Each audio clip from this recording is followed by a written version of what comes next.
All right, I got to ask about Post Malone because music fans are going to just see him and go, wow, that's Post Malone. He was a true gent, and what a cool guy. I'm not even sure if he had a speaking part initially, but he was the most charismatic man in the world, by the way.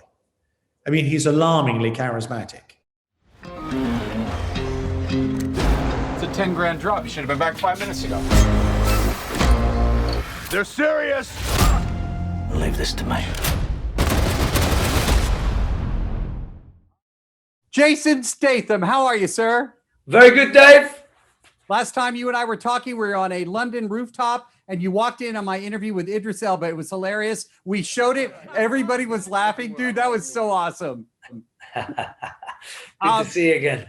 Yeah, man. So I have a funny story for you. I watched this movie with my mom, and she's seen our interviews before. So you know how moms always say things? She looked over at me. She goes, hey, that's your friend.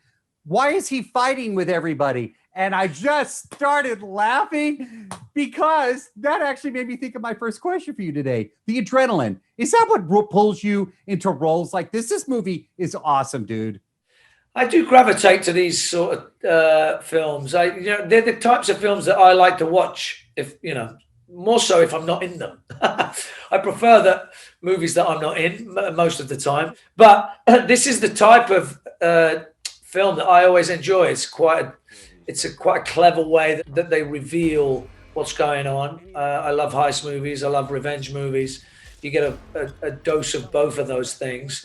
There's a very different approach with some of the action that we're doing in this. It's not the big, fancy Hong Kong style choreographed routines. It's a very sort of visceral, hard hitting, meaningful kind of action that we're doing. I just like Guy's films in general. I like his style of filmmaking. And here we are doing another one. Guy Ritchie, so good to see you again, my friend. How are you? How are you, Dave? I am doing fantastic, actually, and I'm super excited to talk with you about this amazing film that really is nonstop from the beginning to the end, biting your nails, sweaty palms, heart is racing. Dude, this is awesome. I love this movie. Thanks, Dave.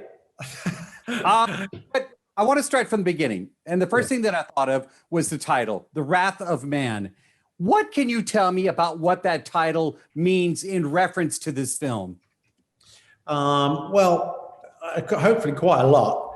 I think Jason, when unleashed for the perfect alibi to manifest wrath, if there ever was a time, if there ever was an alibi, then this is the alibi for it. So it was, it was based on a small, much smaller film. I saw a French film about 10, 15 years ago called Cash Truck, which I just didn't think did it justice. But I think I changed the title halfway through filming once I saw Jason unfurl his wrath. And then I thought, well, you might as well stick to the biblical theme of the unfurling of wrath. When you watch a movie, the directors always put their touches, their personality traits. Something that I've never asked you before, Guy, that I went back and watched our interviews, and I wanted to include today. How would you describe a Guy Ritchie movie? I know what it means for me to see a Guy Ritchie movie, but I want to know what you have to say about it. Well, of course, I can't be objective about that. So for me, it's just I make the movies that I can make, and I'm surprised everyone doesn't make movies just like I make them, but they all have their own ways, right? But it would be impossible for me to conjure up appropriate adjectives because I have sadly no objectivity over that process. But to me, it's blindingly obvious what I should do. And outside of that, it's very hard for me to have a perspective in on that. Exactly how you could articulate or explain what that is, I'm afraid I am the last person to be able to give you a definitive or even descriptive definition. Well, my descriptive is in your face, just in your face. And that's what I love about what you do.